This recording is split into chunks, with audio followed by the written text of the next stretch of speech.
سیدنا علی المرتضیٰ رضی اللہ تعالی عنہ کی پیدائش ہوئی تو روایات میں آتا ہے کہ وہ آنکھیں نہیں کھولتے تھے۔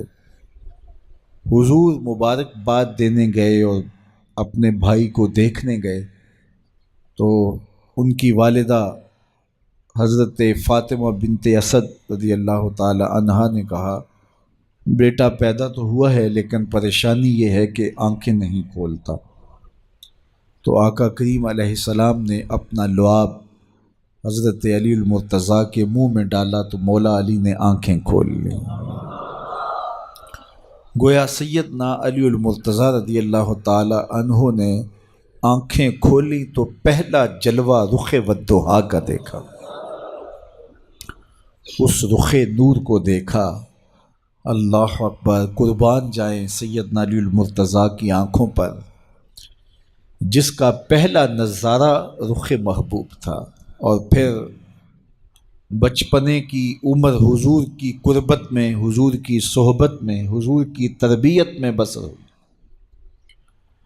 آقا کریم علیہ السلام جب اللہ کے حکم سے اعلان نبوت فرمایا تو سیدنا علی المرتضیٰ رضی اللہ تعالی عنہ نے ایمان لانے والوں میں سر فہرست اپنا نام لکھوایا، اور آقا کریم علیہ السلام کے ساتھ پھر ہر محاذ پہ کھڑے ہوئے نظر آئے۔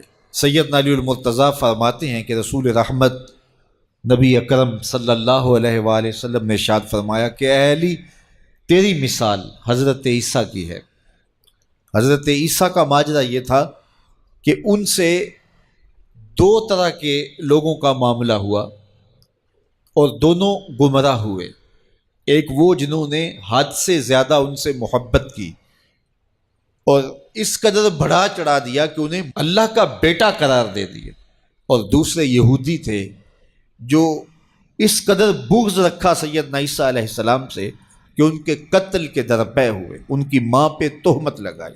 سیدنا علی المرتضیٰ فرماتے ہیں کہ میرے حضور نے فرمایا تیری مثال بھی حضرت عیسیٰ کی ہے، تیرے معاملے میں آ کر بھی دو لوگ برباد ہوں گے، ایک محبت کی وجہ سے برباد ہوں گے، ایک بغض کی وجہ سے برباد ہوں گے۔ ایک محبت میں ایسے افراط کریں گے، اس قدر محبت میں تجاوز کر جائیں گے، حد سے بڑھ جائیں گے کہ وہ کہیں گے تیرے بارے جو نہیں کہنا چاہیے۔ حتیٰ کہ سیدنا علی المرتضیٰ رضی اللہ تعالی عنہ کی محبت میں لوگوں نے تمام صحابہ پر سب و شتم کو جائز سمجھ لیا، اور ایک طبقہ ایسا بھی ہے جو سیدنا علی المرتضیٰ رضی اللہ تعالی عنہ کو خدا اور الہ کہتا ہے۔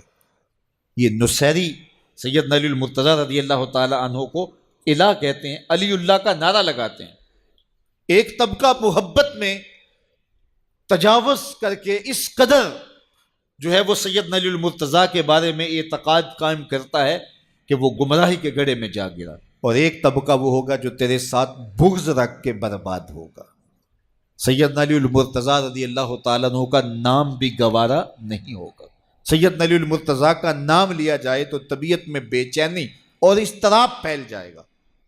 اور ایک طبقہ ایسا ہے نواسب کا، نواسب باقاعدہ 10 محرم کو سیدنا علی المرتضیٰ رضی اللہ تعالی عنہ کے شہزادے کی شہادت کے دن کو عید کے طور پہ منایا کرتے ہیں۔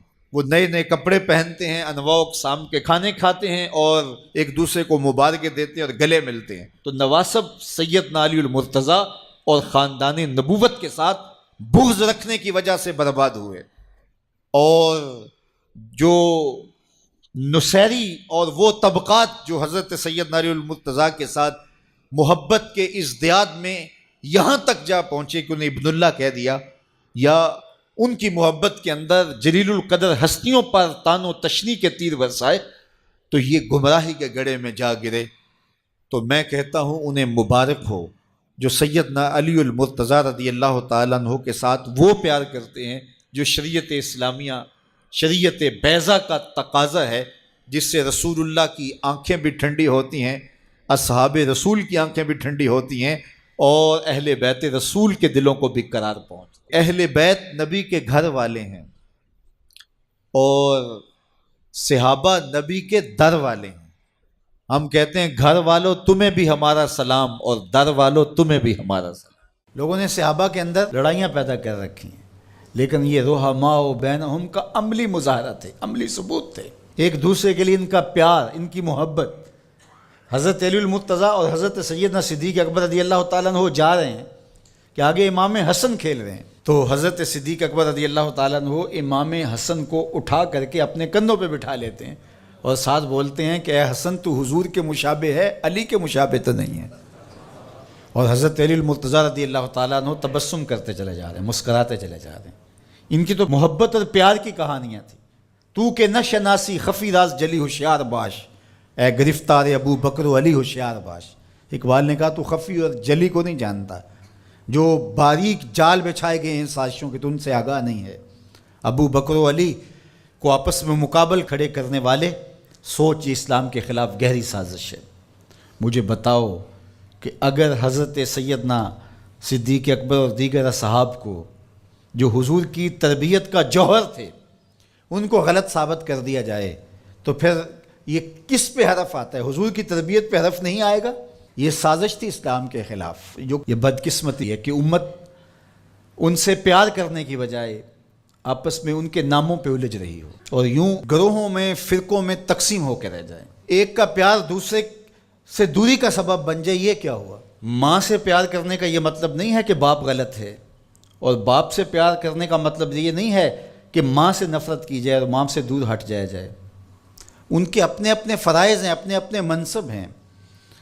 بھائیوں سے پیار کرنے کا مطلب یہ نہیں ہے کہ بہنوں کا انکار کر دیا جائے، بہنوں سے پیار کرنے کا مطلب نہیں ہے کہ بھائیوں کی محبت کا انکار کر دیا جائے۔ اہل بیت کی محبت کا قطعاً یہ معنی نہیں ہے کہ صحابہ پر سب و شتم کیا جائے، اور صحابہ سے محبت کا معیار یہ نہیں ہے کہ اہل بیت کا نام سن کے چیں بجبی ہو جائیں اور چہرے کا جو ہے وہ رنگ بگڑ جائے۔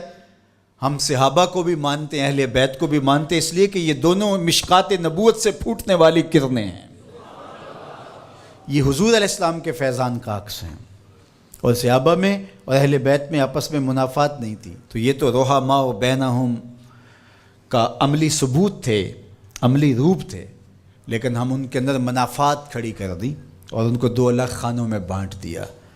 اللہ اکبر۔ کسی نے کہا کہ اہل بیت اور صحابہ ہماری آنکھیں ہیں، تو معترض نے کہا دائیں کون سی ہے اور بائیں کون سی ہے؟ اس نے کہا آنکھیں دائیں بائیں نہیں ہوتی، آنکھیں ایک ہی ہوتی ہیں۔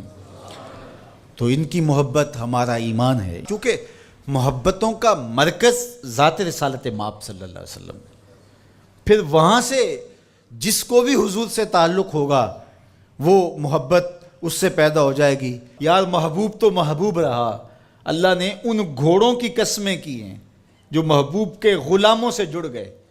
قرآن اٹھائیے، والعادیات ضبحا فالموریات قدحا فالمغیرات صبحا فاثرن بہ نقعا فوسطن بہ جمعا۔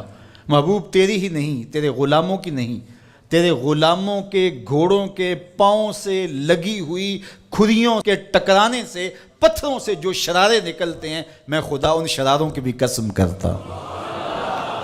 محبوب تیرے غلاموں کے گھوڑوں کے پاؤں کے ٹکرانے سے جو گرد اڑتی ہے، اڑتی ہوئی دھول کی بھی قسم کرتا ہوں، اور ان گھوڑوں کے سینوں سے جو آواز نکلتی ہے، میں رب ہو کے اس آواز کی بھی قسم کرتا ہوں۔ اور تم الجھے ہوئے ہو یہاں ابو بکر و علی میں۔ لا اقسم بہذا البلد، مجھے قسم ہے شہر کی۔ مکہ کی قسم کیوں؟ وانت حل بہذا البلد، اس لیے محبوب اس شہر کی گلیوں میں تو خرام ناز جو کرتا رہا ہے۔ جہاں محبوب خرام ناز کریں وہ گلیاں اچھی لگیں۔ مدینے کی مٹی میں بھی شفا ہے یار، جس شہر کی مٹی میں شفا ہوگی، اور شفا ہوئی کیوں؟ اقبال بولا خاک طیبہ از دو عالم خوش ترست، آن خنک شہرے کے آنجا دل برست۔ کہا کہ اس مٹی میں شفا اس لیے پیدا ہوئی کہ یہاں قدم حضور کے لگے، تو وہ ذرے خاک کے بھی شفا بن گئے۔ جن ذروں کو حضور کے شہر سے نسبت ہو گئی، تو جس کو جگر کا ٹکڑا کہا، اور جو مزار کا بھی ساتھی اور غار کا بھی ساتھی ہے، تو ان کی عظمت کیا؟ ہم ہوتے کون ہیں کہ ہم جو ہے وہ ان کی عظمتوں کو تولنے بیٹھ جائیں؟ ہماری اوقات، ہماری حیثیت کیا ہے کہ ہم ان کی جو ہے وہ عظمتوں پر بات کریں، جن کی عظمتوں کو سمجھنا ہمارے بس کا روگ ہی نہیں ہے۔ ہمارے لیے اتنا کافی ہے کہ حضور کی آل کو بھی سلام، حضور کے اصحاب کو بھی سلام، اور ان کے لیے دلوں میں معمولی سا غبار اور میل بھی جو ہے وہ ایمان کی پونجی لٹ جاتی ہے۔ یار نو میلی اکھ نہ ویکھی متا مرسیں کافر ہو کے، کبھی بھی اپنے آپ کو ایسی بحث کے اندر شامل نہ کرنا جس کا نتیجہ بے ادبی تک پہنچتا ہو۔ سارا دین حضور کی محبت کا نام ہے، سارا دین ادب کا نام ہے۔